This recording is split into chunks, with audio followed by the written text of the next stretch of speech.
The J. Michaels Show.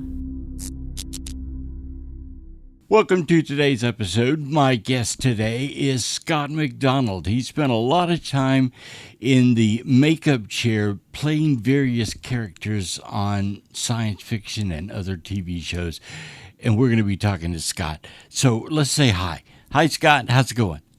Hi, nice to be here. Good. So glad you are here finally. Hey, you are from Montana, right? Yeah, no, I grew up in northwest Montana, a little town called Libby, Montana, in the northwest corner up in the Cabinet Mountain Range. Uh-huh. And very nice up there. Beautiful country. Oh, I can imagine. I bet it is wonderful for hunting and fishing.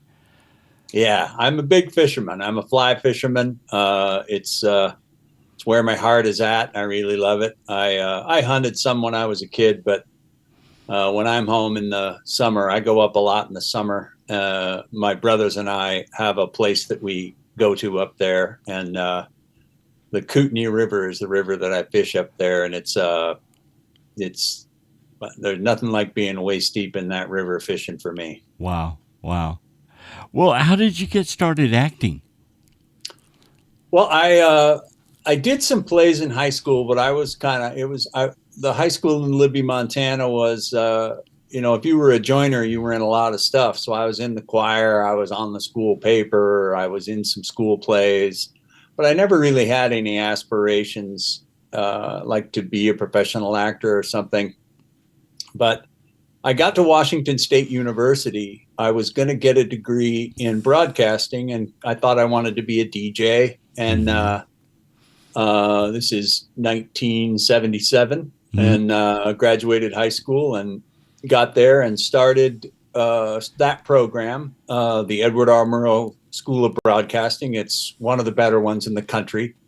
And I was in those classes and I was enjoying it and working the shifts and all the stuff that you did. And I migrated down in an interesting twist. My older brother was at school at the same time, and he said, be sure to go down and take acting 165 down in the speech because it's an easy A.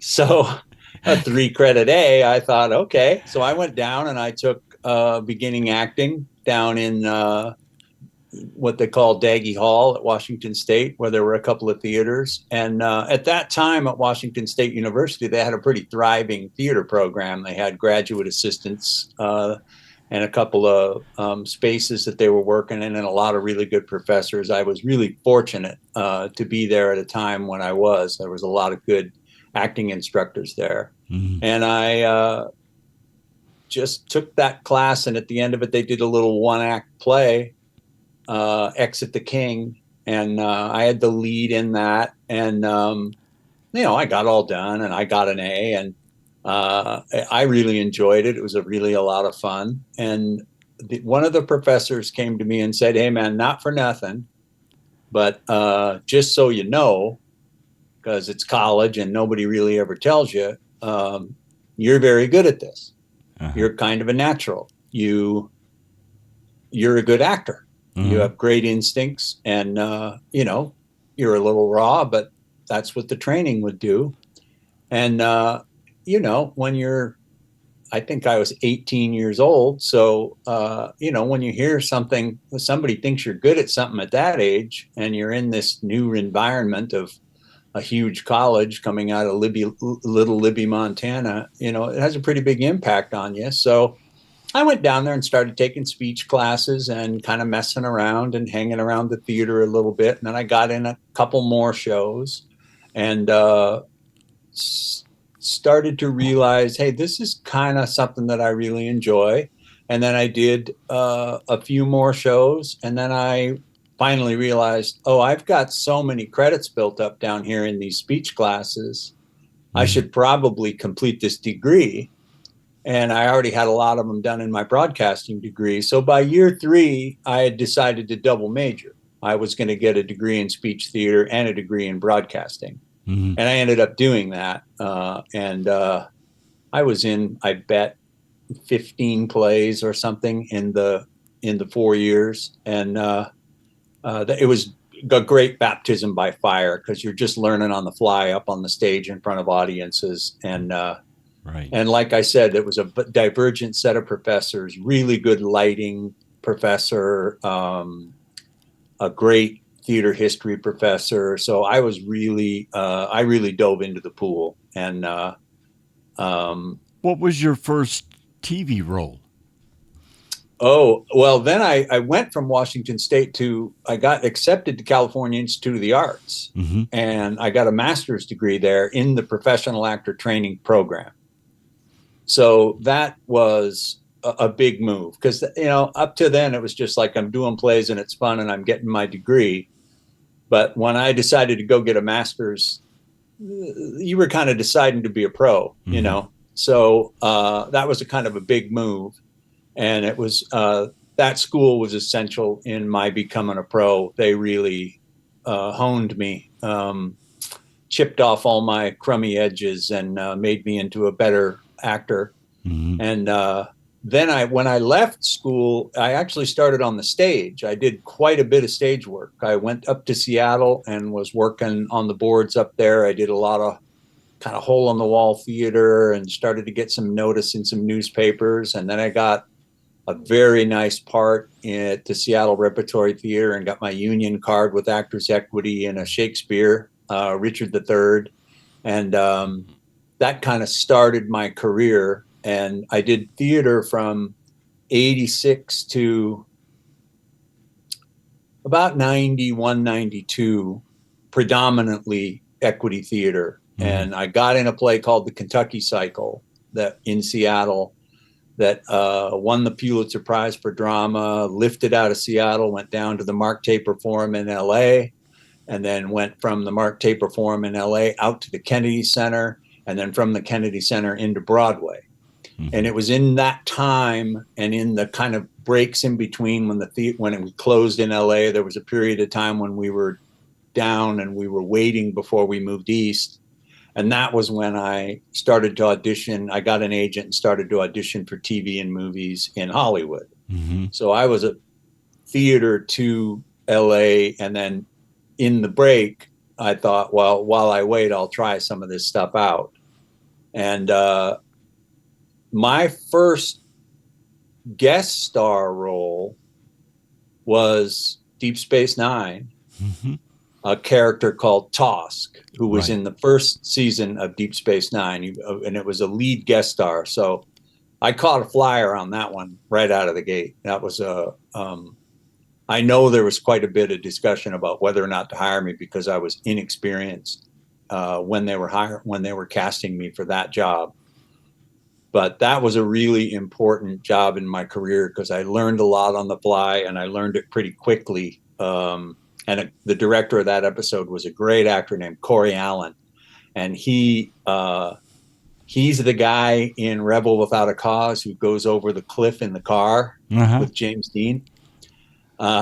He came in with those method actor guys. He was with Dennis Hopper and James Dean and all of those guys from that era that really sort of changed the tenor of acting in Hollywood. And then he became quite a popular acting instructor in LA. And he and I hit it off really, really, really well because he liked the fact that I came from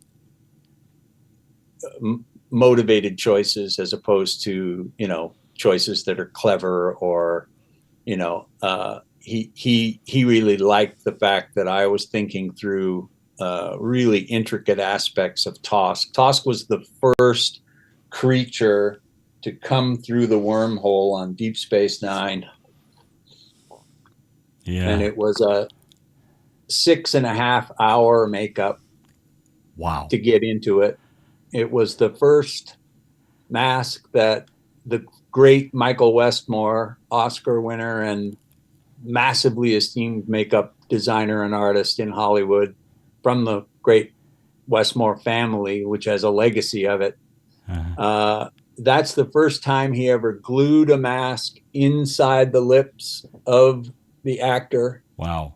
And I had cat's eye contact lenses, which were hard back in those days. This is 1992, one, I think, or two. I can't remember exactly. Yeah. And That is, it was brutal. I lost 16 and a half pounds on the shoot. wow. And it was a full body neoprene wardrobe. I was going to Head ask to you toe. that. That is The full only body, part head of to my toe, body, right? the only part of my body that was exposed was my eyelids and the palms of my hands. Wow. I had that much stuff on. It was Wow. crazy hard to do. And you said And it took 6 hours in the chair to put all that 6.5 makeup to on. put it on and 1.5 to get it off. I had an 8-hour day in the makeup chair. Wow. Every day I And shot. that's not I acting. shot, That's just in the chair. I shot all 8 of the 8 days of that 8-day shoot. Wow. It was crazy. One day I worked 22 and a half hours. Wow. I got there at 3 o'clock in the morning and got in the makeup chair. And it was a Friday, so they knew I didn't have to work Saturday. Mhm. So they just kept me late. And I didn't get out of the makeup chair that night until 1:30. It was 22 and a half hour legitimate log day with the Screen Actors Guild. It was just impossible. Wow. I was delirious. Yeah. It was really, really, really a strange experience because I was so covered up in that makeup. You don't have a face. You don't have your eyebrows, your lips, you can't raise an eyebrow. You can't smirk. Right. You don't have any way to relay what you're doing. So sitting in that makeup chair for 6 hours, I would just move my head around and think, well, that looks kind of proud. And Yeah. while they're applying it for 6 hours, and then that looks pretty aggressive and that looks kind of inquisitive. And I was figuring out how to make that mask work for me instead of against me. Yeah. And it was just a battle zone. So I was incredibly proud when Tosk was a very, very popular and well-received character, because when you're inside that suit, and plus, I mean, just for me, it was my first guest star, my first time on the lot at Paramount Studios. There was a lot of heady stuff going on for a young actor, Yeah. and it was an incredibly cool experience. Everybody was really welcoming and kind, but it was really, really a difficult Brutal. task to get the character through the suit, because Yeah. that Well, wardrobe and that makeup was my next question was how did you create the character of Tosk? What would he be like? How would he speak? What was your thought process in creating him? Well, one of the things that I did, and Corey Allen, the director, really liked the idea that I came up with. When we were doing the audition process was kind of amazing. Of course, it's one of my first ones ever down there, so I thought must be how it always goes. But I had 4 auditions for that, and in one of them, all the producers were sitting in the room, and the writer was there, and they kept telling me he needs to be meaner. Mm-hmm. He needs to be more. Look at the makeup, and they'd held up a picture of what he's going to look like, and I didn't know you weren't supposed to do it at the time. And I was working in this collaborative play that it was just getting ready to go to Broadway, and everybody's all on the same page, and swapping dialogue, and sometimes something works and something doesn't, and it comes in and it goes out. Right. I was just thinking that was how it worked on Star Trek, and it does not work that way. They tell you what to do and you do it. Right. But I said, no, I completely disagree. This guy is the first. He's never experienced this. I was the first guy through the wormhole, so everything he sees is a brand new experience. Right. Every creature, every being, every part of that ship, every piece of machinery, everything. Probably the air is even kind of different, And I was trying to play him like this, a little bit of a newborn child, but also Tosk had a mission. Tosk's mission was to stay alive, He was being hunted in the ultimate fox hunt. As long as he was alive, he was winning. So his goal is to utilize these people to his end, which is to escape to keep escaping, to keep running. So his ship is broken down. They say they'll help him fix it. He pulls in. They're working on his ship, and the first thing he does is says, "Show me where the weapons are stored." Right. You know, he wants to know, how am I going to fight the hunters when they come? He doesn't know that they don't know that, Yeah. you know, what he's about. And it was a wonderful piece of writing because it went against that prime directive that they use in Star Trek of non-interference. Right. Because O'Brien befriends Tosk and wants to help him, and Tosk won't take asylum because that's shame for him and his culture. So there was a lot of really nice, nuanced writing. I got really lucky. It was a brilliant piece of writing. And Colm Meaney is just a fantastic guy and was a great acting partner for it. And then catching a great director like Corey Allen, I was just a kind of a luck out from the start. A, that they would hire an inexperienced guy. B, that they would put up with me saying things, because I decided that, you know, the universal translator is in Star Trek, so that's why everybody can communicate. Right. And I thought, well, I'm the first guy through the wormhole. What if the technology isn't up to speed yet? Yeah. So I spoke like this because I thought maybe Tosk is learning the language on the fly. Right. And there was a little bit of debate about whether or not that was okay, but Corey kind of liked it. And I found this thing where I like 2-syllable words. Like I would say, O'Brien. Right. And can it be repaired? Yeah. They had a line, can it be fixed? And I just asked, can I say repaired? Right. And I didn't know that that question was going to go all the way up the ladder, back to the writer's room, through channels. You know, I mean, I'm just in this play where they're like, yeah, change it, you know? And so there was a lot of naivete on my part, but they gave me some leeway. And I was very, very, very confident that my idea of Tosk being, you know, the first one through, that it gave me some freedom to explore and experiment and a lot of firsts. Right. You know, a lot of firsts for Tosk. And I worked with Rene Auberjonois a good bit, and that would subsequently later in Star Trek there would be some benefit to that because Rene and I got along really well. And there's a great little scene in there between Armin Shimmerman and myself where we're in Quark's bar, and I thought we can get a little comedic response out of this because Tosk sees this guy, and you know the Ferengi have those huge ears and that great makeup, you know. And I thought, what would Tosk think of this guy, you know? And so I just came in, and we hadn't really rehearsed it very much, but Armin is just such a fine actor and so quick on his feet. I just sat at the bar and stared at him and leaned in and got really close to him, and he leaned in and did the same thing to me. So we got all this mileage out of this silent moment, you know. So there was a lot of wonderful stuff like that because there were a lot of talented actors on that show. So being a guest star coming right out of the gate, first season too, so no one knew who any of them were yet. You know, the show hadn't aired when we shot. I think I shot the 4th one, but it like aired 6th or something because of the special effects that were in it. But man, it was a glorious first job. Really, really a treat. Wow. Well, everything that you did and all of those things that you added to the character really brought Tosk out, because I remember the first time seeing it thinking, oh, this is going to be a really interesting bad guy alien now, you know, because he's doing it so well. And you really added to that show. That was what I thought. I thought since they made the makeup look so mean, what if he's a nice guy? Yeah. Because they kept saying, look at him, look how he looks. Everybody's going to be afraid of him. And I thought, all the more reason for this adaptoid who leaps planet to planet to planet trying to stay alive.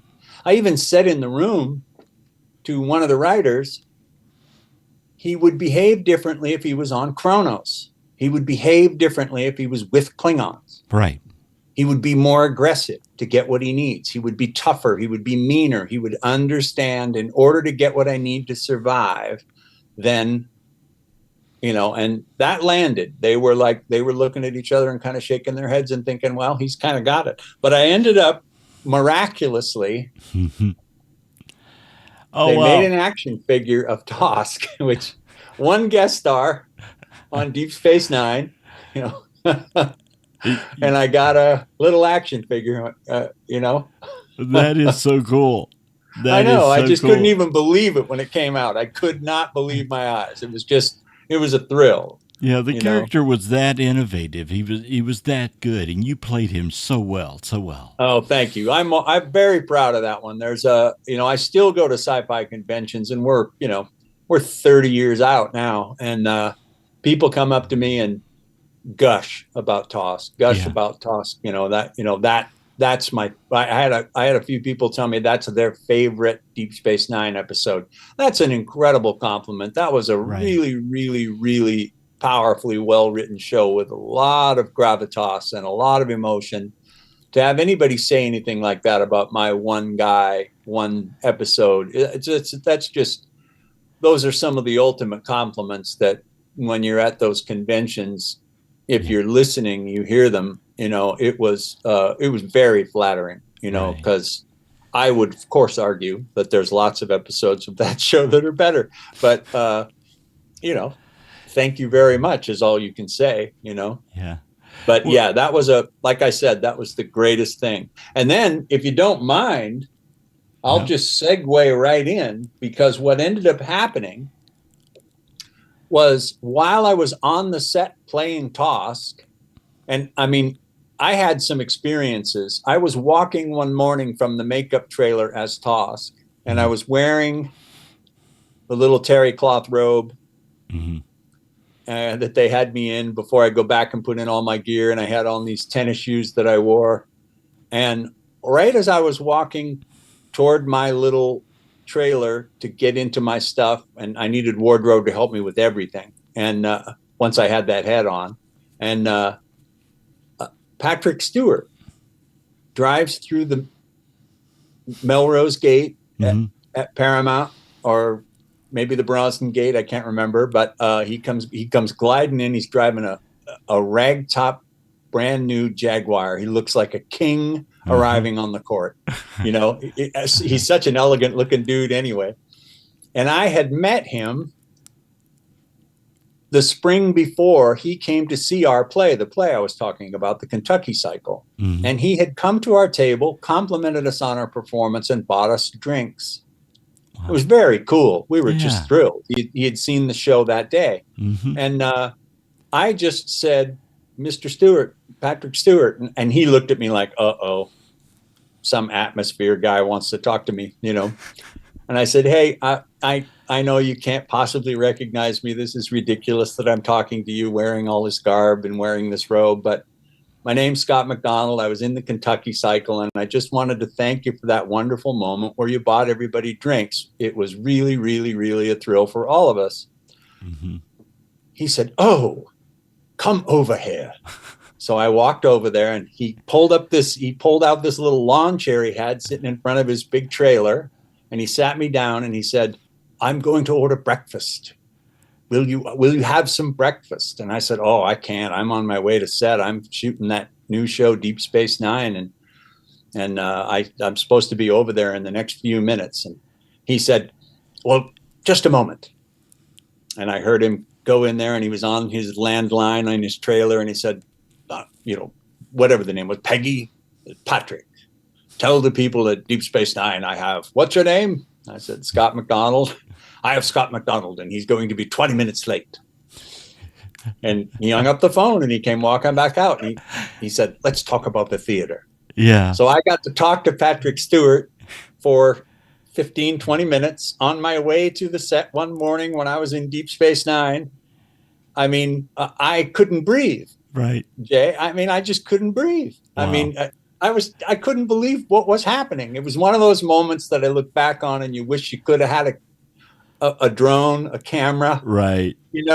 And I don't, and it's way before cell phones and pictures and all that kind of stuff, and also they're very careful about all that stuff on Paramount lot anyway. So getting a picture with him or something was impossible. Plus, would I even want it? Me wearing a terry cloth robe and Tosk head, it was such a crazy, absurd circumstance to be discussing in depth this Pulitzer Prize winning play, The Kentucky Cycle, with Patrick Stewart, while I was wearing this lizard head and this terry cloth robe, sitting on the lot at Paramount at like, I don't know, 9 a.m. Right. It was terrific though. Oh my God, what a thing. But this also led you to, did you become the guy at Paramount that, he doesn't mind sitting in the chair for 6 hours getting makeup on, so let's make him a Klingon, a Romulan, whatever. So did it lead to a lot of other roles? They did tell me later about some of that stuff, but what happened on this one was they sent me a script for Next Generation while I was playing Tosk. Mm-hmm. And so I finished shooting Tosk on a Monday, and and it was late at night, like 1 a.m, and I had an audition for Star Trek: The Next Generation the next morning at like 9:30. Mm-hmm. So I had to drive out to the valley, go to bed, get up, go in. And, I spent the entire time trying to memorize my lines. And that wound up being Nivek. So I worked on Deep Space Nine, had a day and a half off, and then started working on Star Trek: The Next Generation. So I booked those two shows back to back right out of the gate in my acting career, which, it was just extraordinary, know. And then in a really strangely serendipitous and fun thing, those shows used to air at back to back on whatever channel they were on at 8 o'clock and then 9 o'clock. And due to the way the shuffle and everything, and with the changeover and that they moved the Tosk episode back, mine in some regions, and one region was Seattle where I had formerly lived, and LA, those two episodes aired back to back. Wow. On the same night. Yeah. So for one night, Scott MacDonald was the king of Star Trek. I was the lead guest star on 2 Star Trek episodes back to back, and nobody knew because of all the makeup. Right. Nobody knew Tosk was Nivek. No one knew, except my friends, of course, who I called on the phone and said, guess what's going to happen? So anyway, that was incredibly exciting start to it. So you shifted from this creature, Tosk, to being a Romulan. How in your mind did you make that transition? Well, I just kind of drafted off the Romulan. I watched Next Gen and I really liked it. So, and those guys are just like uptight. Romulans are uptight. Yeah. And I thought, well, not only is my guy a Romulan, but he's also kind of working with the Federation on the reunification of Romulus and Vulcan. So my guy's got to be really uptight because he's kind of undercover in an undercover world, know. And Carolyn Seymour was my captain. She's a terrific actress, Brit, crazy good. And Marina Sirtis, it's the episode where Marina Sirtis, I kidnap her and make her look like a Romulan. I surgically alter her so she looks Romulan, and then I, attempt to help her do my bidding in transporting these Romulan senators out of the planet and to Vulcan, so to help with the reunification that is, involves Mr. Spock and all kinds of stuff like that. So again, I got really lucky and caught another really, really well-written episode. Did you get a chance to meet Leonard Nimoy? I did meet Leonard Nimoy, but I didn't meet him then on that episode. I met him later. I had a wonderful, I was at a sci-fi convention in Oklahoma, and I don't remember what year it was. It was well after I'd done the treks, and I was just, doing sci-fi conventions because I had a lot of sci-fi guest stars, X-Files and all the Star Treks. And I can't remember exactly how it transpired, but I was just going to do, that you go up and you do a panel. You just walk up and who's ever in the audience sitting there, you just talk about your experiences in Star Trek. Mm-hmm. And I was scheduled to be the lead act before Shatner and Nimoy appeared together. And it was the first time they'd been together in years and years and years. Right. And the only reason I know that is because they had in this auditorium, they had this weird little kind of cloaked area that they considered like a green room for hanging out in between. So I was sitting in that room waiting for my turn to go up and do my panel, and in walks Nimoy. Wow. And I thought, oh my God, Yeah. Leonard Nimoy, Mr. Spock. I just shook his hand and, said, how are you doing? And he said, what are you doing here? What's your capacity or something like that? And I just said, I played a whole bunch of guest stars on Star Trek. I played 4 of them so far. And they're just going to have me talk about that experience. I've worn a lot of latex. And he said, okay. And then Shatner came in. And they were just like, it was like, old fellows well met. They were so happy to see each other, and they just were glad handing each other. And I just backed away. I was just sitting over on the couch like a fly on the wall watching these two legends. Right. And they were just talking about kids and life and what's been going on and kind of getting all caught up. And Shatner never even acknowledged that I was there. And then the guy walked in and he was looking at me kind of funny. And I thought, I wonder if I'm going to get bumped by the superstars here, And I didn't care. I just thought, okay, And he said, well, we got a problem. Bill's flight got changed and they got to go right away. So they got to go right now. And I said, that's okay. I don't have to do it. It's okay.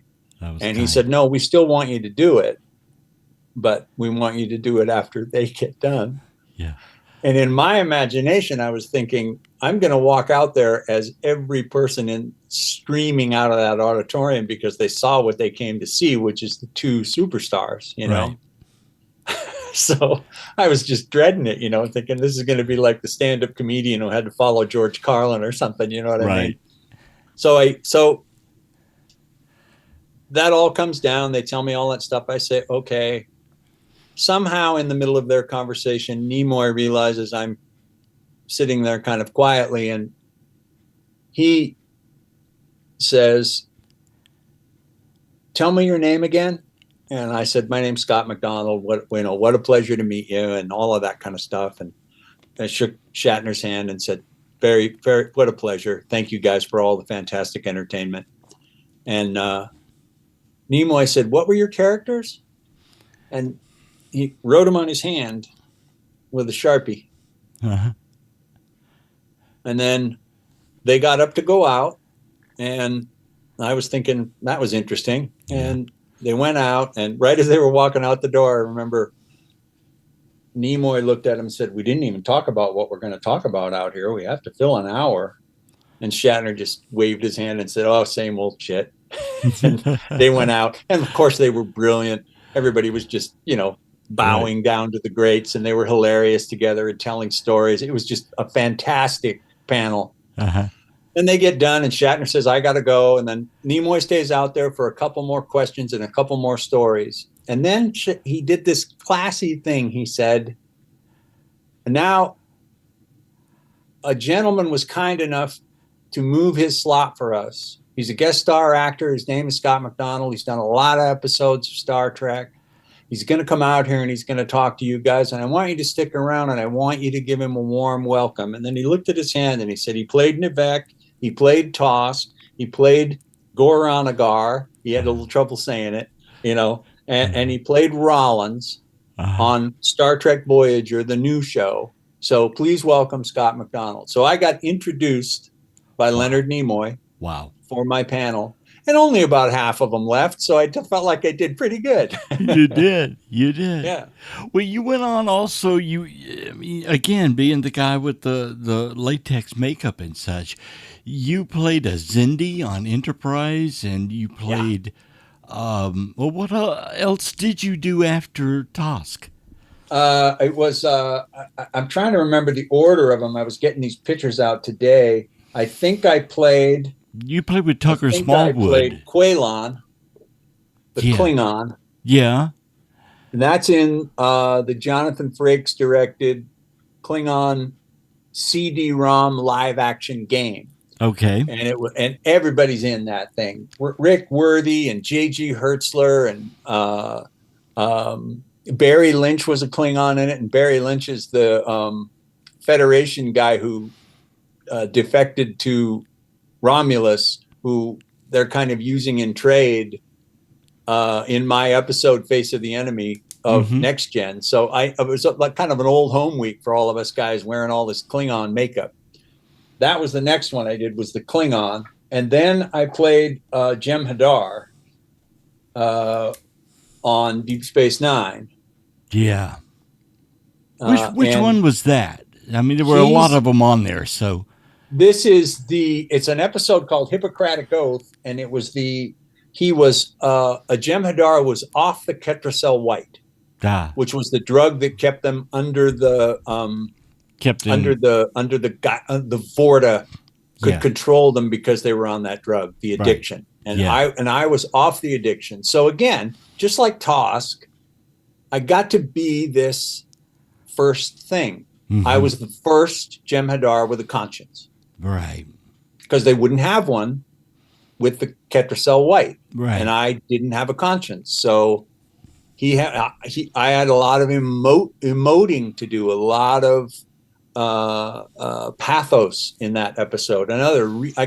Really lucky, another really well-written Star Trek episode with a great lead guest star part. But the thing that I was told about that one was Ira Stephen Bear. It was the first episode that Rene Auberjonois ever directed of that show, and they had a really cool program at Star Trek where you could kind of go to a director's school, and so these actors would stay after and kind of learn how to do it. So that's why a lot of the Star Trek lead actors would wound up, directing a lot of episodes. And Rene, this was the first one Rene ever directed, and they were worried because this Jem'Hadar part had so much dialogue. Garanagar talked a lot. And they said, we need somebody who can handle all that makeup. And I was told, and I don't have any verification of this, but I was told that Rene said, what about the guy who played Tosk?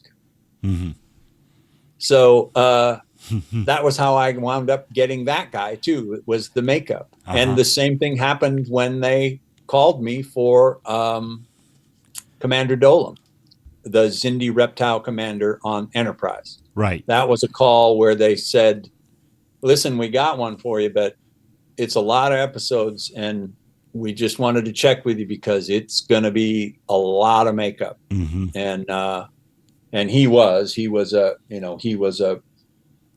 it was really a ton of makeup for him.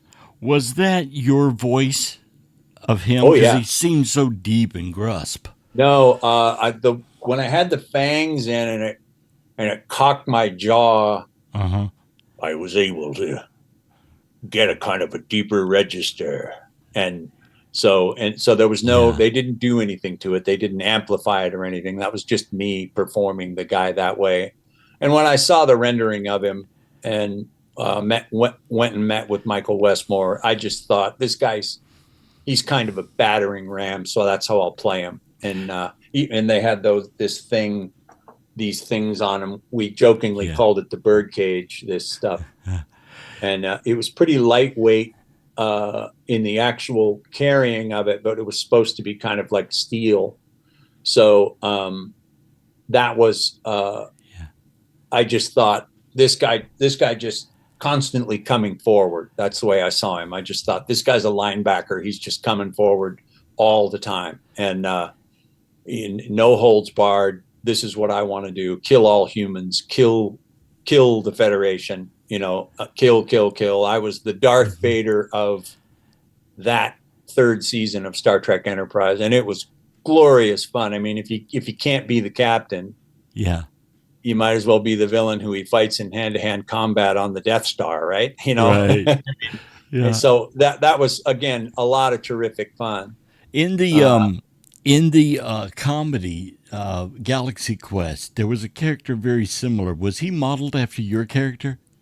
I don't know. I've heard that from people that people say, "Oh, Westmore just copied that," or they copied Westmore or something. I love that movie, Galaxy Quest. I think it's hilarious. I love that character that Sam Rockwell plays, who's the dude who was only in a couple episodes, but he was trying to make a couple bucks at the convention and he got sucked up by the aliens. Right. Right. That guy feels kind of like me. I was only in a few episodes. So I love that. But here's a kind of a pièce de résistance for the people who are lucky enough to view it.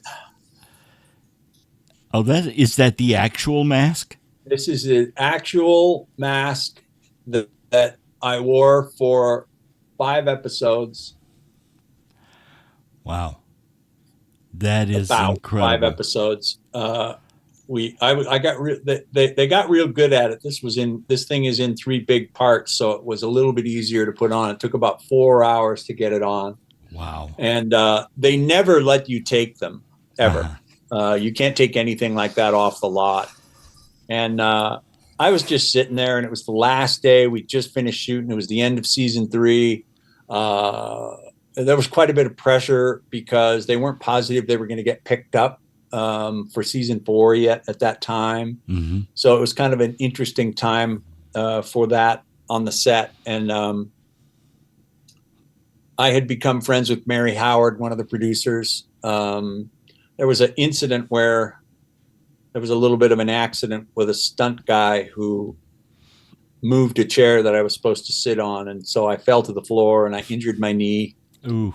And there was all this big to-do, the lawyers were talking to me, the doctors were talking to me. And I just said, look, I'm on the Star Trek team. Don't you guys worry. I'm not suing anybody or anything like that. And they were just taking the makeup off me, and they took it off, and it has all this crazy hair on it, on the back, all of these pegs. And Westmore threw it in the garbage after he got it off my head. I said, are you going to throw that away? He said, yeah, usually I melt the latex back down and use it again. But he said, all that stuff that I used for your hair, it's not worth it. I said, can I have it? And he said, well, I'm really not supposed to do that. And I said, that's okay. I just thought I'd ask if it's going in the garbage, Right. And he said, well, ask the producers, make sure we don't get in trouble. And I said, well, I'll go out and ask them. If they turn me down, what the hell, Yeah. So then I kept getting out of my gear and doing everything. And then my stuntman came in, and he'd been wearing one of the older masks that I had already worn a few times. Mm-hmm. To cover for me in the hand-to-hand combat with Scott Bakula. Mm-hmm. And they tore that off, and Westmore looked it over, and he threw it in the garbage, and it was the face mask. Yeah. And I said, can I have that? And he said, same thing, man. Go find out. So I just carried it over in a little plastic bag and went and found Mary Howard, the producer, and just said, can I take these? Michael's throwing them in the garbage. Yeah. Would it be all right? And they let me have them. So I think I'm the only one who has one. I don't really know for sure. I have my fangs from when I played Tosk, because no one else could wear those. They were fitted teeth, Right.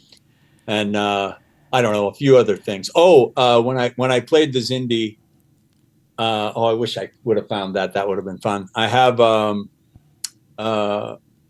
in one of the episodes, Commander Dolim eats a mouse. Oh, yeah. And I have one of the plastic mice. The prop guy gave it to me when we were done because he loved that scene so much. And we had to be careful because when we were picking up and holding them, it was real mice. Uh-huh. And we had to be really careful because they would pee. And they say, well, we don't want him to pee on the makeup. And, I would say, well, how about me? Yeah, really. You don't want him to pee on me either, do you? I don't care about. I just don't want to have to do the makeup, So anyway, we had quite a bit of fun. I worked with Tucker Smallwood, who's a very good friend of mine. Because of that, we had a lot of hours together, sitting in chairs in the makeup, and then sitting backstage, keeping each other company. And he was his indie. And another guy, Randy Oglesby, who played Degra, was in the Kentucky cycle with me. Yeah. So when I walked on set and saw him, we knew it was on. We knew we were going to have a lot of fun. And Randy and I wound up getting to do some of the funnest stuff. We've both talked about it before. Some of the best and the most fun we've had in our careers playing opposite each other, because he's basically Oppenheimer. He builds the bomb and doesn't want anybody to use it. And I want it right away so I can go use it. Right. And he just we get our scripts, you get them ahead of time and read them. And he kept saying to me for 6 or 7 episodes, when do you think you're going to kill me? When do you think you're going to kill me? You're going to kill me. And then I got a call one day and my script hadn't arrived yet. Did you get it yet? Did you get your script? And I said, no, I haven't gotten it yet. What's going on? And he goes, well, no spoilers, but you're killing me. So I ended Randy's payday, I'm sorry to say. Yeah. You were talking about the rat thing, and when they actually showed the mouth open and the rat go in it, was that a puppet or something, or was it actually you? Oh no, that was me putting the plastic one in my mouth. Okay. All right. I always wondered because it looked like the mouth stretched. Yeah, we hold up the real one so it squiggles around, set it down, pick up the other one, and then plop it in. Oh, okay. Yeah. Well, the magic of Hollywood, Jay. Oh yeah, the cut and edit. Yeah. So you've done all of these different roles on Star Trek, but you had a role also on Stargate where you weren't wearing makeup, right? Yeah, I was on Stargate. I kind of forgot about that guy. His name was Jarloth, and he was bounty hunter kind of guy. Yeah, he was. What was he? He was the what did they tell me? They said he's a cross between the Road Warrior and Han Solo. And I had a big old Fu Manchu grown in because I was doing the show Carnivàle on HBO. Right. That macabre show about good versus evil back in the Depression era 30s. So I couldn't shave my mustache. So when I booked the job, I said, well, I can't shave. And they said, oh, we don't want you to shave. We hired you for the mustache, Right. Thanks a lot, but that was a lot talent, of fun. Not anything to do with me, just one. The stash. I worked with Amanda Tapping a lot. She's just a sweet human being. And we really had a lot of fun filming that one. It's really kind of a strange episode of that show. It's called Space Race. Yeah. And we are involved in a race of ships. And my ship breaks down and they stop and help me. And then I help them win the race. And I'm this reluctant friend. And that kind of thing. So that was a fun one though. That was a really fun job. And like I said, I think I had a week off from Carnivàle and I went up to Vancouver and shot that and then came back down and kept working on Carnivàle. So the rare busy time of actors, you don't get that busy all that often. Right. You also had roles on 2 different NCIS shows, but you work with Gibbs, right? Tell me about that. Yeah. Mark Harmon is a really nice guy. He and I we hit it off really, really well. My episode is kind of fun because I'm supposed to be this gun runner bad guy, and then there's a kind of a big plot twist at the end where it turns out I'm undercover. And so it was kind of a popular show, people liked it. And But the great thing about that one was he's such a cool cat. I was just there, and you being a guest star is an interesting thing because you're totally welcome on the set. You're eating lunch with them, you're hanging out with them. But the analogy I use a lot is you're kind of like a house painter. Show up, you're welcome to be in the house, hang out with us, do all your best work, and then when you're done, pick up all your gear and get out of here. We want you gone. But he came over on the first day and sat down with me and introduced himself, and we ate lunch together. And he was just welcoming me, and so that I'd feel comfortable on his show.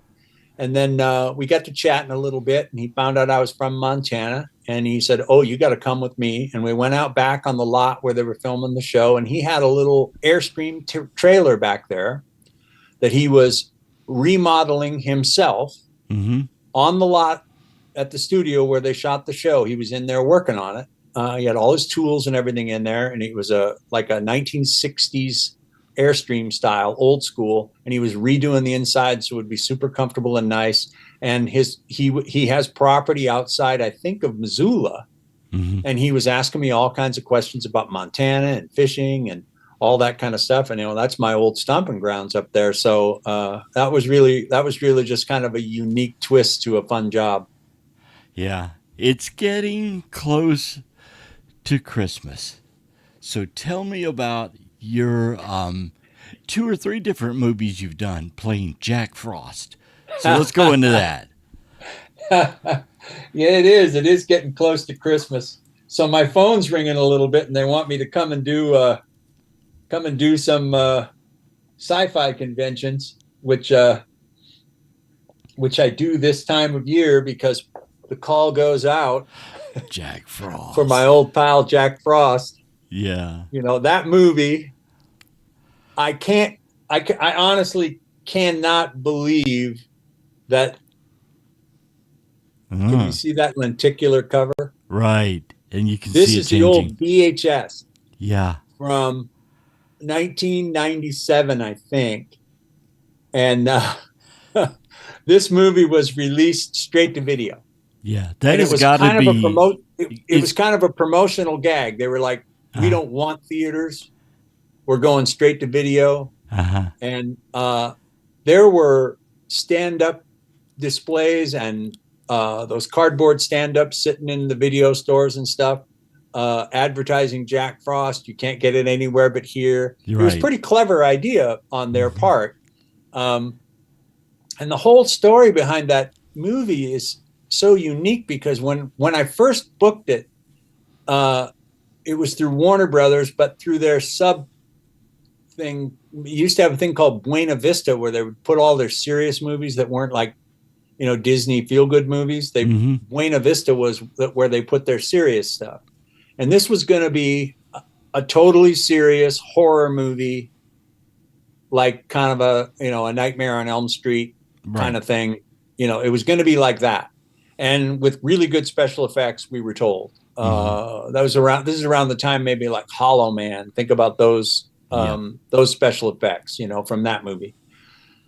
And then, I don't know, a couple weeks after, my agency, they were celebrating. My agents were happy. I mean, I thought, oh man, I'm going to be in this big horror movie. Maybe we'll luck out and it'll be a little bit of a franchise or something. And then the bottom fell out somehow. I don't know exactly what transpired. I've heard a lot of rumors over the years that the director quit, and so then they lost their financing. And so I get this kind of downtrodden call from the producers of it, and I said, this is what happened. We don't have the money. All the guarantees and everything are dead. We're contacting you back because we really like your audition, and we do want you to play him, but all the money's different. Everything's different, and we're pivoting. We're not going to make it a regular horror movie. We're going to make it a kind of a comedy horror movie that makes fun of horror movies. Wow. So it was a big change. It was a 180. And but they're both really funny guys. And when they were kind of pitching it to me, they had me laughing, and I thought, well, we'll have fun doing this, won't we? Yeah. So, and they said, we got, most of our budget's going to have to go to the special effects. And we're in the process of having the snowman built right now. And we all went down there to look at that thing a couple weeks later, and those guys were not happy. Oh, It's just this great big thing, and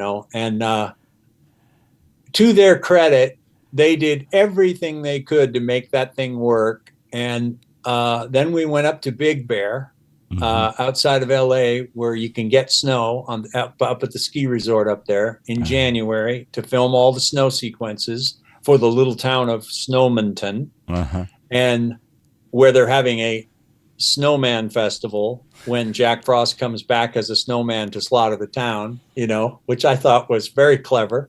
And no snow.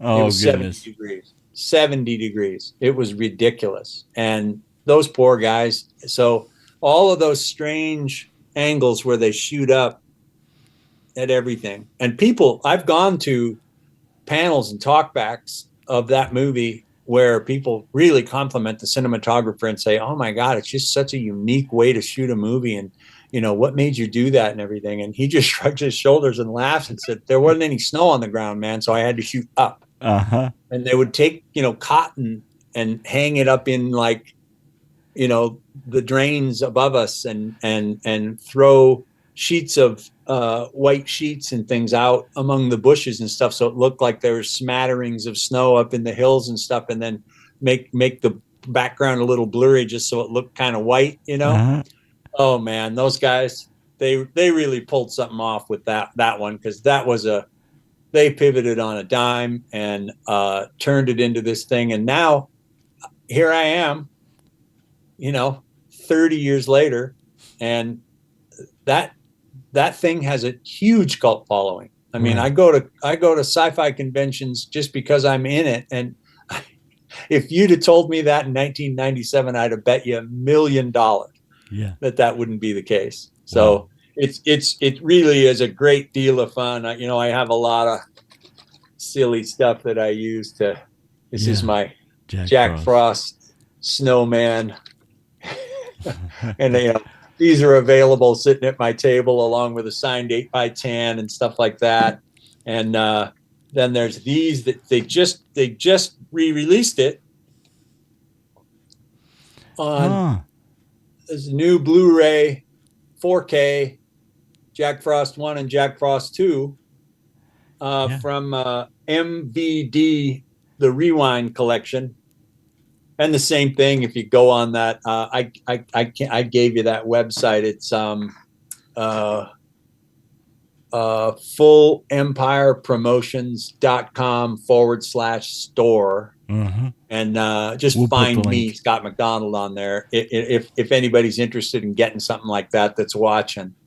And also, while we're talking about Jack Frost, I'm gonna be in San Antonio December 7th and 8th for something called Christmas Horror Fest. Wow. And it's presented by Retro City Events. And I guess they don't have a dedicated website to it, but you can look up Retro City on Facebook, Instagram, and TikTok. So I'll be there. Me and the two guys from Silent Night, Deadly Night. So we got some Christmas slasher stuff going on in San Antonio on December 7th and 8th. If you're anywhere near the area, come and say hello. Actually, I'm in Waco, so you're about three hours away to San Antonio. Not very far.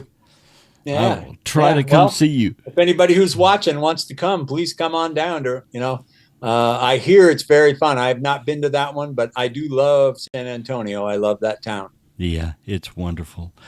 Okay, so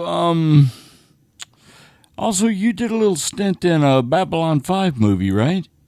Yeah, Babylon 5, A Call to Arms, with my old pal Tony Todd, who we just lost. Yeah, Tony was a great guy. Tony just passed away. There he is. God rest him. He was a really sweet guy. For all of that horrifying stuff he did in his career, he he was Kern Worf's brother on Next Generation, and he was Candyman, and I mean that guy. Night of the remake of Night of the Living Dead, and but just the sweetest guy, sardonic, hilarious. We gave each other nothing but hell at all of those sci-fi conventions over the years, because on our Babylon 5 experience, it was awful because while we were filming Babylon 5: A Call to Arms, the word came down that J. Michael Straczynski was not going to do any more Babylon 5. Wow. Officially. Yeah. And he got in some kind of spat with Warner Brothers, and it was over. Yeah. They weren't going to do anymore. And Tony and I were guest stars. Yeah. So we were just huddling together on this set, and people were upset. Yeah. They were, no one was kind to anyone. Everybody, their gig was over, and they were unhappy about it because they thought it was going to keep going. And I mean, while we were filming our scenes, we were in a separate ship. It was some storyline where we were trying to save the galaxy. We had two big ships. Boxleitner was the captain of one, and Tony Todd was the captain of the other. And we come to some fateful decision to sacrifice our ship by ramming it into this big, huge entity that's coming toward Earth to destroy them and kind of save the galaxy. So it was a lot of drama and pathos. And of course, Tony's fantastic actor, and his gravitas was, he was able to obviously pull that stuff off. But in between takes, we were just sitting over there together, and we call it sitting in chairs, and, trying to tell each other jokes and talking about what it was like to be on Star Trek, and talking about music and football and anything we could think of. And the day we shot with Boxleitner, he was just inconsolable. Oh, wow. And I was sitting in my chair, and Tony was sitting in his chair, and Boxleitner sat where my head is, right in the middle of between the two of us, and he didn't speak. He was just gazing off. So Tony and I were like furtively looking over at each other like, this is awkward. It was wild. They were, I felt bad for him, of course, but it was, it was such a fun job, and Tony was such a cool dude. But what a strange experience that was. So every time we saw each other over the years at sci-fi conventions, he came over to my table one time, and he walked up and he said, "What are you doing here?" And I said, Star Trek. And he says, "Well, I'd stand here and talk to you some more, but I'm afraid they'll start tearing this thing down around us." Because that was what they were doing on Babylon 5. That director would literally say cut on our scenes, and you would hear the hammers hammer and the saws saw and the people swearing, ripping, tearing, stuff being thrown into garbage cans, into dumpsters, just as loud as it could be. Just the tearing down of a television series while we were filming that television series. Wow. It was wild. It was a really unique experience. So anyway, Tony and I used to joke about that a lot. I snuck up behind him in another show years later and said, well, if it isn't the guy who killed Babylon 5, I'm going to miss him. I'm going to miss him. So, whatever you believe in, send out a thought for that thespian, Tony Todd. He was a good man. I met him in the 1990s, and he came up to me, and he noticed that at that time I smoked. I had a pack of cigarettes, and he goes, at conventions, they always find a place where you can go sneak off, especially if it's a non-smoking hotel. And he came up, he goes, "Where are you going? Where you going out to find a place to smoke?" And I said, "Well, I happen to have one of the only smoking rooms in the hotel." And he looks at me, and I looked at him, and I said, "Are you jonesing? Do you want to go up?" And so we got in the elevator, we went up, and we hung out. A lot of that convention, we literally hung out in my hotel room smoking with each other. Nice. Well, you were in good company. Wonderful guy. That's a lucky break right there. Yeah, wonderful guy. All right. Well, I think we've covered. Oh, something we did not cover? You were also in a Star Wars episode. Tell me about that. I'm on I'm in some of those games. Oh, games. Okay. Yeah, the CD-ROM live action games. Okay. I'm in a lot of that stuff, voiceover stuff. I always forget to talk about that, but I'm in like 20 of them or something. Not all Star Wars, but I'm in a couple of Star Wars. I'm in a bunch of Marvels. I was in all of those games. I was Sergeant Fury Mm-hmm. until they hired uh, Sam Jackson to play him in the movie. Mm-hmm. And then I got jettisoned because they wanted somebody who was an African American to do the voice. Right. And I was Gambit doing a kind of a New Orleans accent. I was in the Thor one, but I was on a lot of those games, Mm-hmm. which was terrific, you know. And another thing, you were talking about those kind of interesting things that go down. I was in the film Jarhead Mm-hmm. and that was, directed by Sam Mendes, starring Jamie Foxx and Peter Sarsgaard and Jake Gyllenhaal. That was really, really, really a cool experience to be. I mean, Right. you always think you can hang out with those Oscar nominated and Oscar winning fellas, but it was really cool to be in the room and be with those guys. I mean, Chris Cooper is an Oscar winner, and Dennis Haysbert, Emmy winner, and Gyllenhaal, Oscar nominated. Jamie Foxx literally won the Oscar while we were making that movie he won it for Ray. There was a cool experience when we were doing that. We went to boot camp out in Victorville, California, dug fighting holes, learned how to use all the weapons. I mean, those young bucks that played those parts, they put them through the work. I mean, it was 10 days of, push-ups and running and all of that stuff. Me being a drill instructor, I was able to kind of phase over and hang out more with the sergeants and figure out how their minds were working and what they were doing for my character study, which was lucky for me because I was a lot older than those young men who were putting through their paces. Put 70-pound pack on Scott MacDonald, and we have a dead body somewhere out there in Victorville we have to find. Yeah. But that was a great job. I mean, that's rare air when you're working with a guy like Sam Mendes had won the Oscar for American Beauty, and also I had a very intense couple of guys. Once a Marine, always a Marine. A Sergeant Major Jim Deaver and Staff Sergeant Tom Mender. And Staff Sergeant Tom Mender had been a DI, and he was kind of my personal coach. He hung out with me kind of constantly. And I heard from a lot of my friends and acquaintances who served in the Corps that I got that guy right. And I was kind of nervous about it, obviously, because I hadn't served. I'm an actor playing a Marine, Right. But a cool thing that happened, and this is kind of an interesting story. I finished my few days of filming, and Mendes met me have him come over and meet me over at the tables when we're done. And I went over there, and Mendes said, I got something I want to ask you, because I wasn't sure whether I wanted to you got pretty far into your process by the time this happened. And I had kind of broken off from the other guys and separated from them because they had me working with them a lot. And that doesn't happen when you're a drill instructor. You're only with them when you're bossing them around and you're away from them. Right.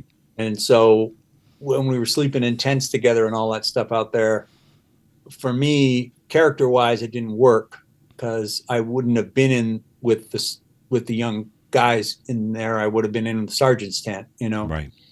So I get there, Mendes, shaking my hand, congratulating me, really thanking me. And Roger Deakins was the director of photography on that, and he's just a legend. Mm-hmm. So just to be in his presence, felt like I was going to mumble. I knew his work and was really impressed with his career, and in awe of him. And he had paid me this incredibly nice compliment. He walked up to me when we were filming, and he said, are you the type of actor who likes to watch himself and see himself, or are you the type of actor who doesn't like to watch himself and see himself? Mm-hmm. Do you want to come to the monitor?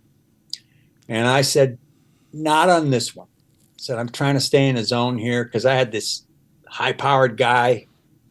It was 12-hour days of shooting, Right. where you're just on fire for like 10 minutes. But when you're filming it, you're on fire for 12 hours. Right. So I was trying to stay in this head zone of not being distracted. And there were people, it was the first day of shooting of the whole movie. So the executives were there, and Kate Winslet came, Sam Mendes' wife at the time, with all these distractions, and I was trying to stay in my tunnel, Mm-hmm. and just stay the DI. And we got all done, and Mendes was very complimentary. And I didn't finish that story. The DP says to me, do you want to come and look at the monitor? And I said, no, I'm not going to on this one, but I really appreciate that offer. I'm flattered. And he stuck his finger in my chest and said, well, mate, you're going to be fucking happy.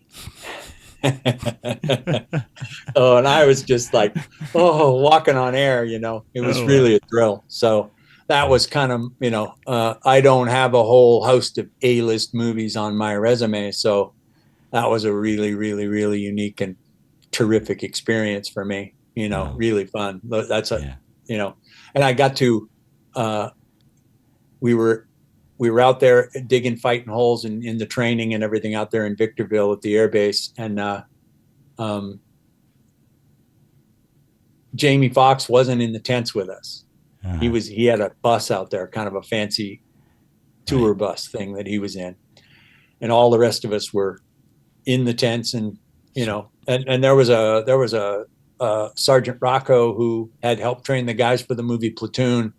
He was crawling around because you had to go out for night watch, and you had to pay attention. Mm-hmm. Because it wasn't just get out of bed and go stand out there and smoke cigarettes. It was keep an eye out, because Rocco was crawling around, and he would like crawl under the tent and like get up right next to somebody's sleeping bag and wake them up with his hand over their mouth and say, "You're dead, don't make a sound." And then he'd crawl around and kill everybody in the tent and then crawl back out. Wow. So the guys on night watch would have to do a lot of running the next day because their whole tent got killed because they weren't paying attention. Right. It was that kind of training. They just wanted to get your head a little bit into it. Wow. And so we get all done, and I'm standing there and shaking his hand, and I'm sorry it's over for me, and thanking him and everything. And he said, this is what happened. He said, I got this box 2 weeks ago, and it's a little box, and I open it up, and inside it, there is like a G.I. Joe size action figure of R. Lee Ermey, who was the drill sergeant in Full Metal Jacket. Right. And there's a Post-it on the box that says, "Good luck, motherfuckers."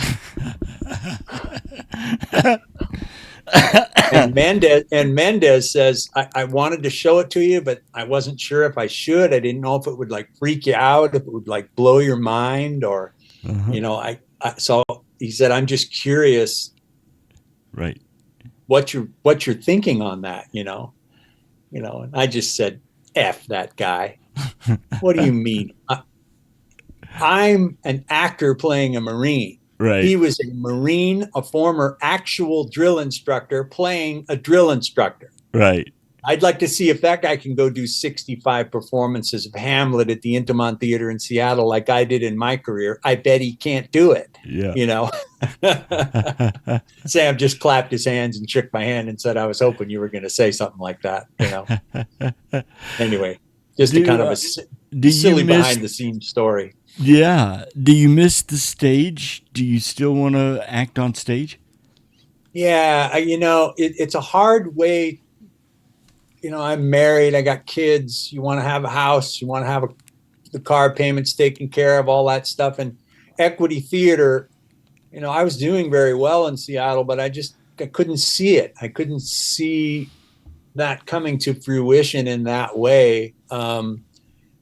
I wanted my wife and I to have that life as well as to be able to be an actor. So that was why I made the leap and stayed in LA and tried to do TV and movies and stuff like that, just because, the pension and the paychecks and the overtime and it's a gamble, I mean, there's a lot of unemployment, even when, even the most busy actors always feel like their last job is the last job they're ever going to get, Right. it's an industry with a lot of fear and but also you obviously have to have a massive ego to want to be an actor, to want to get up in front of people and perform, and to feel like you can walk into a room and steal a role from the several hundred other people who are very good actors who you're up against. So it's a unique trade, and I've been fortunate. I've had some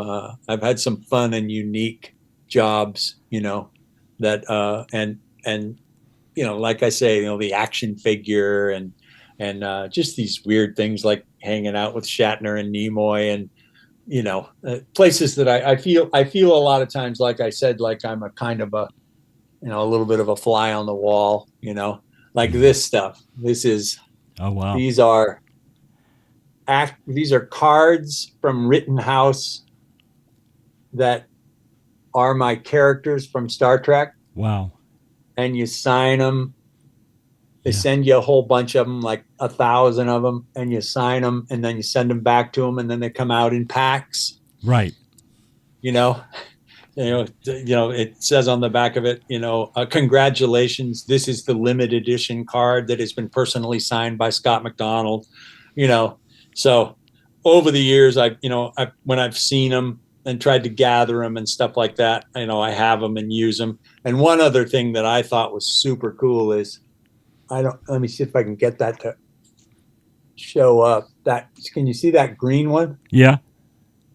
That's me getting blown away on. I'm trying to get the reflection out of it. There you go. That's me getting blown away on Star Trek: The Next Generation. Huh. And That's it's a the freeze phaser. frame of that great computer graphic. I mean, I'm literally evaporating. Yes. And it's right on the card. When I saw that card, I just about fell out of my chair at a sci-fi convention. I had to trade the guy a couple of signed pictures just to get my hands on one of them. I couldn't believe it. I just thought, oh, that is too cool. I need one of those. And I send them around to my friends sometime with a warning: don't put them in the spokes of your bike. Yeah. Well, are you, Scott, are you on social media? How could someone find you online? Well, I'm on Facebook. I've never really used it as an actor venue, like a PR spot. It's just interesting. I'm just not very good at all of that self-promotion stuff that is really the rage now. So I am on Facebook, but most of the time, if I don't recognize the name, I'll click on it and see who it is. But I mean, I was on there the other day, and I told you before we did this thing, I'm a little bit of a clodhopper on the internet, but I went on there and found that I had like 1,000 friend requests. Wow. I hadn't seen them. I'm one of those guys who goes on there and scrolls. Right. I just go through and scroll, and if somebody I like it, but I don't really surf around on other people's pages with any frequency or anything. But I'm not on Instagram. I'm not on TikTok. I don't have a dedicated website. So, I get what am I? I'm a Luddite. Well, I'm glad we're friends on Facebook. That's how I can get in touch with you. No, exactly. No. Well, when I got your request, I checked to see who I knew that you knew. Right. And then when I saw that you had some of my guys who were my buddies, I thought, oh, well, this guy's like, he's some kind of artist or fan of sci-fi or something like that. So I hit it. Yeah. Some of them I mean, I had a girl. I was home in Montana fly fishing, and I was up there last summer for about 5 weeks hanging out. We have property up there that my brothers and I kept when my mom passed away. And I go up there and hang out and just get a little dose of big sky country. And this woman just assailed me in the grocery store. She was yelling at me. Wow. Because I hadn't friended her on Facebook when she sent me a friend request. She was screaming at me. Oh, and we were in high school together, in Montana in like 77, And I said, "What? Stop. Yeah. Did you use your maiden name?" Well, no. Well, then how would I know who you are? Right. I mean, so, Yeah. of course I immediately went and found it and friended her, but she was really mad, Yeah. and I didn't mean any offense at all. I just thought, it's kind of Scott MacDonald's page. It's not Scott MacDonald, the actor's page. You know what I mean? Right. Yeah. It's personal. So, I don't know. I get chastised for not having more of it. And, somebody said, you get a lot of followers just for your Star Trek stuff and things like that. And I suppose I need to probably do it, but I'm a lazy thespian, Jay. What can I tell you? You could create an Instagram page just for that. Yeah. Well, Scott, thank you so much for being my guest. Thank you, man. This has been a wonderful conversation, and I've learned so much more about you. You are a great guy. Oh, thank you, man. That's nice of you to say. I feel fortunate. I've had a kind of a lucky run, You've had a great career. And kind of when I go to those conventions, I don't have that instantly recognizable face. Mm-hmm. Like from across the room. Oh, look. Yeah. So-and-so's here who played such and such. So I sit there sometimes and people don't like come up and stuff. And then they walk up to my table and they look at the pictures and, wait, this is you? Yeah. Wait, this is you? Yeah. Wait, this is you? Yeah. And this, and this, and this? So I feel like I'm lucky because I got to do a lot of Star Treks because of all the latex and the anonymity. Yeah. But now for the conventions and stuff, like I just went to the premiere at Paramount Studios of the new documentary for a new documentary on Star Trek Voyager, and it's called To the Journey. Mm-hmm. It was a fan-funded thing, one of those Indiegogo, and it's more than anybody's ever raised, I think.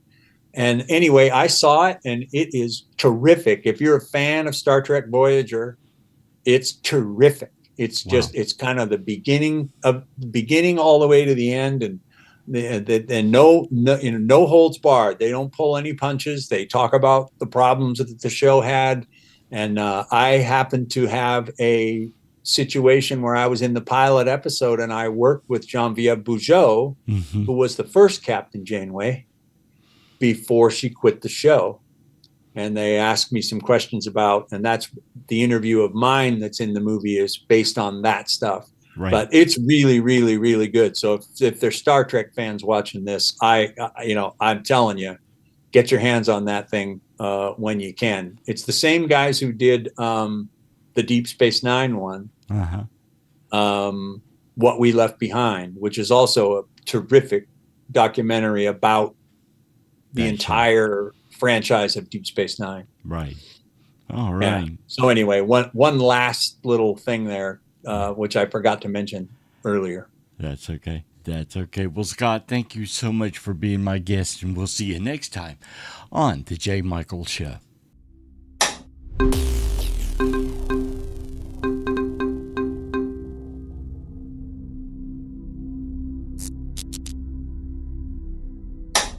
Goodbye.